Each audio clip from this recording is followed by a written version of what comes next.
Assalamualaikum warahmatullahi wabarakatuh. Perkenalkan, nama saya Ida Alifa Zulaida. Hari ini kita mau menjelaskan tentang histori bahasa Inggris, histori Inggris Dari old language, old English. sampai ke modern Inggris. Ya. Nah, yang pertama itu ada Old English. Nah, Old English ini dimulai dari kedatangan 3 suku di Jerman, yaitu English, Saxon, sama Jutes. Nah, mulai masuknya itu dari Britania pada abad ke-5 sampai ke-6. Nah, bahasa Jerman ini juga digunakan atau yang dikenal dengan sebutan Anglo-Saxon. Bangsa Anglo-Saxon ini berbicara dengan bahasa yang kita kenal dengan kata Old English atau Inggris kuno. Nah, Old English ini berbeda dengan bahasa Inggris kita sekarang, yaitu Modern English. Nah, karya yang paling terkenal itu pada zaman Old English itu ada Epic Poem dari Beowulf. Nah, pada abad ke-8 terjadi invasi Viking yang membuat perubahan dalam bahasa Inggris, yaitu dari kayak bangsa Norse yang dari Norwegia dan Denmark yang menyerbu Inggris di bagian utara. Terus mereka itu kayak mendirikan kayak kerajaan gitu yang disebut Delaware, dan mereka berbicara dengan bahasa yang disebut dengan Old Norse. Berarti kalau bangsa Inggris tuh pakai bahasa apa sebelum English Saxon?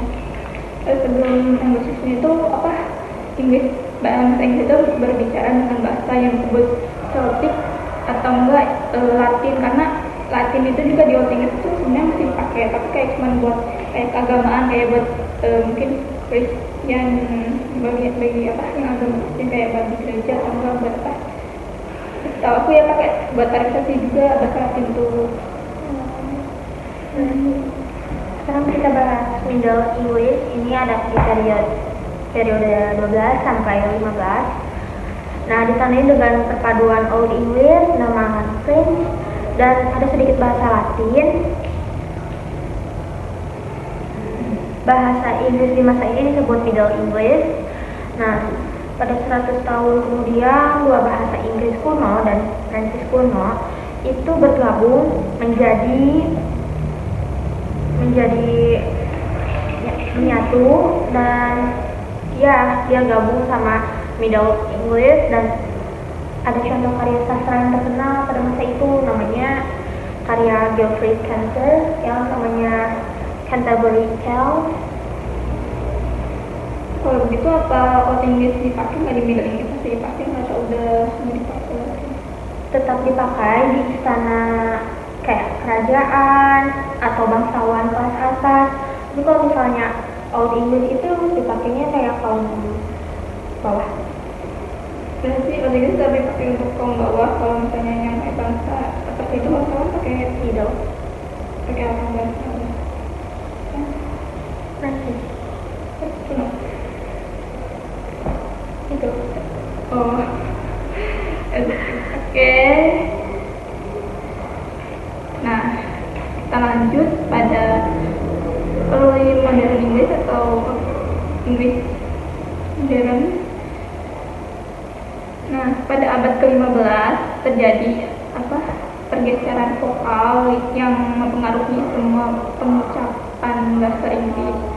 Dan perubahan ini terjadi cukup lama, sekitar sampai 200 tahun, tapi tetap kok bahasa Inggris tetap yang tetap kita kenal bahasa Inggrisnya, walaupun ada sedikit perubahan kan. Nah, ada juga yang terkenal, karya yang terkenal di modern English ini kayak Romeo and Juliet dari Shakespeare. Nah, pada awal abad ke-16 itu Inggris tuh mulai kayak menjajah dan menciptakan kerajaan kan, sedikit gitu lah. Terus pada puncaknya itu pada abad ke-19 kerajaan atau kayak udah mulai berhubungan kan ke banyak orang yang ada di seluruh dunia gitu. Berarti perubahan lokalnya itu kayak apa? Kayak apa ya, oh di tong jadi kayak oh gitu loh, kayak lebih panjang, tapi juga ada yang kayak silent gitu, silent apa dan vokal, jadi kayak hurufnya itu kan dibaca gitu, naik gitu lah. Iya, nanti. Kita lanjut sekarang ke modern English. Di sini bahasa Inggris itu terus berkembang hingga menjadi bahasa internasional yang kita tahu sampai sekarang. Nah, bahasa Inggris akhir lebih memiliki banyak kosakata. Kayak faktornya mungkin bukan mungkin lagi, tapi emang dari teknologinya, terus digunakan industri yang menunjukkan